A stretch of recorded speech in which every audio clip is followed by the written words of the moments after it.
All right.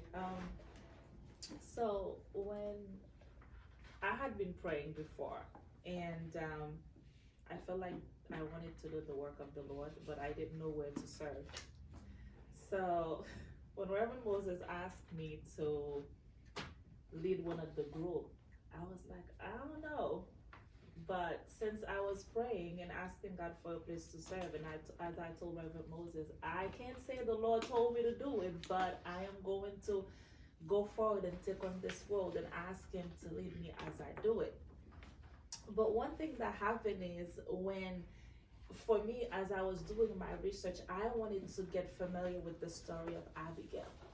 And I went on the website looking at the vision of Abigail and what Reverend Moses wrote about it, how I didn't even know his mom name was Abigail. So I was like, okay, this is cool. So I dived in the story, and I just asked God to kind of like guide me through it so I can see something beautiful in it. And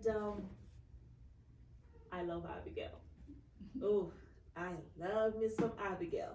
So now what I love about this story is it talks about Samuel had died and they were mourning, and all of that stuff happening. And when David was in the wilderness and he heard that Nabal was doing, it was celebration time for Nabal pretty much.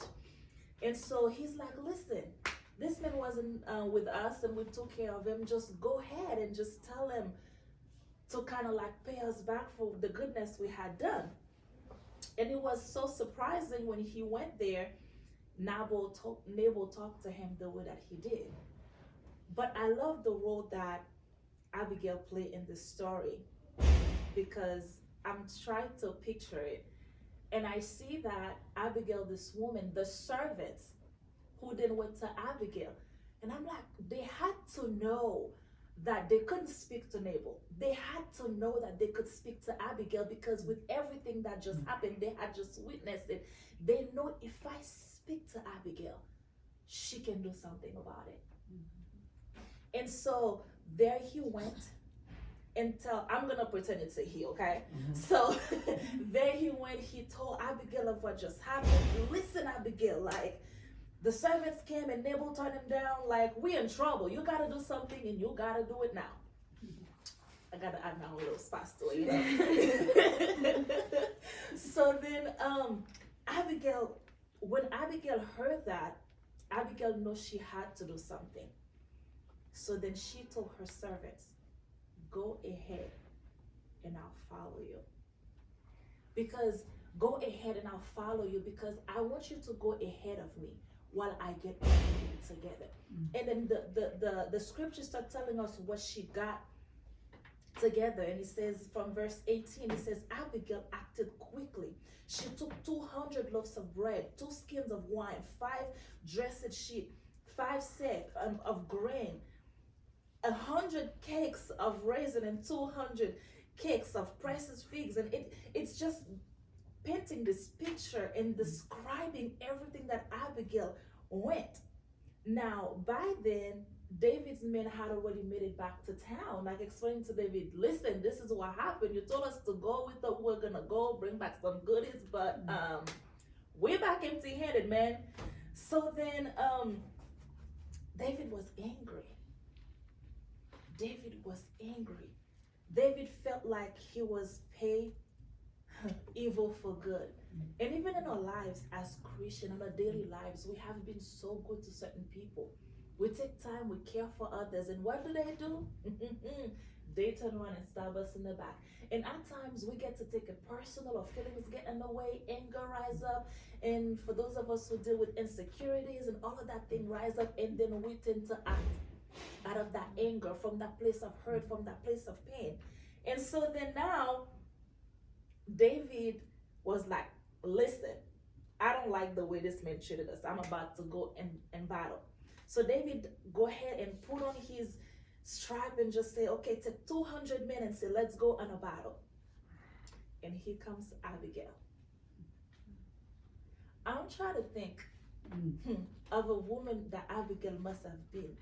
The confidence that it takes for this woman to ride on a donkey, jump off of that donkey, and go before a man. And I'm trying to picture the state of mind of David, a man who's ready for war.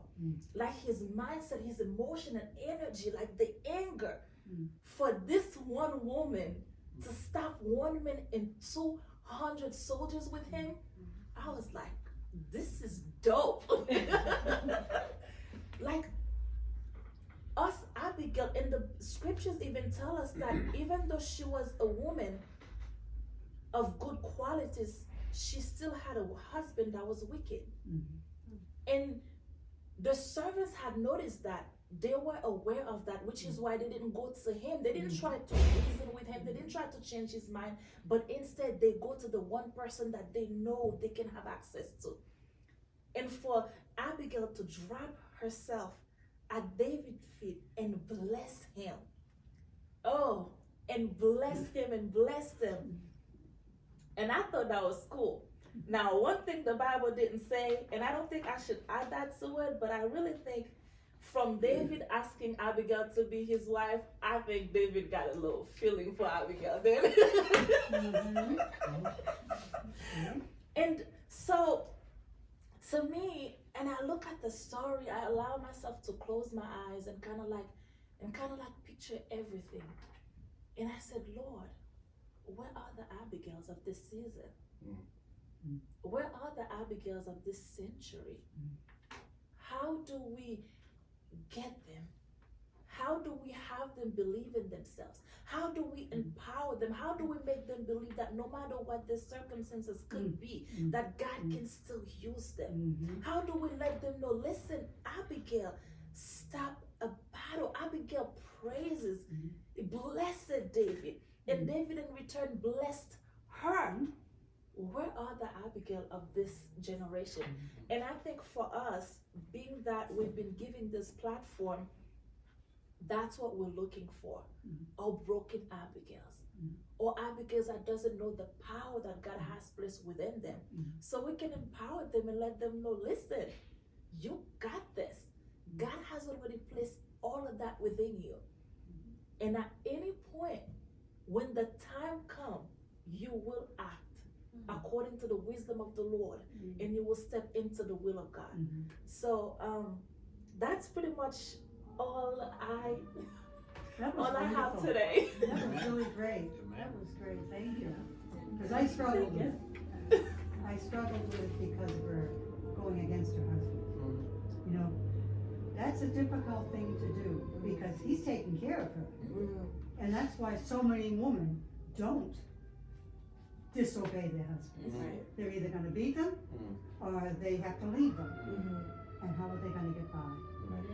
They may have a beautiful home. I remember when I volunteered at the Domestic Violence Center,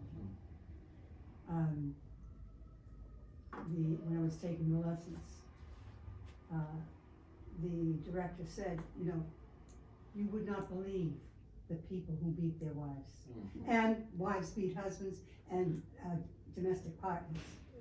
And she said, I've had a dentist in here whose wife beat him. It's very unusual to see men beating. But it isn't as unusual as you think. It isn't as unusual as you think, because we see the movies and we see the woman slap the man. So we think that's okay. I mean, back in my day, you know, you slapped a man if he swore, you slapped him if he insulted you, you know. But that, I mean, of course it wasn't right. But and they're not connected to God. And I'm so glad that you said that, because they need to wait on God to let them know the time, you know. But to give them that encouragement, to let them know that they are an Abigail. There's an Abigail within them, and in God's time that will come out. But in the meantime, they all have gifts that they can share. That's right. You know? And if I can add something to it too, I would even go as further to say, which is why it's very important for us to be submitted to a submitted man.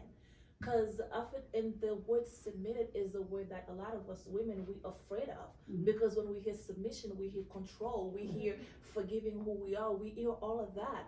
But being submitted to a man who is unsubmitted to God, that's when all the danger happened. Abigail was perhaps Abigail was submitted to an unsubmitted man.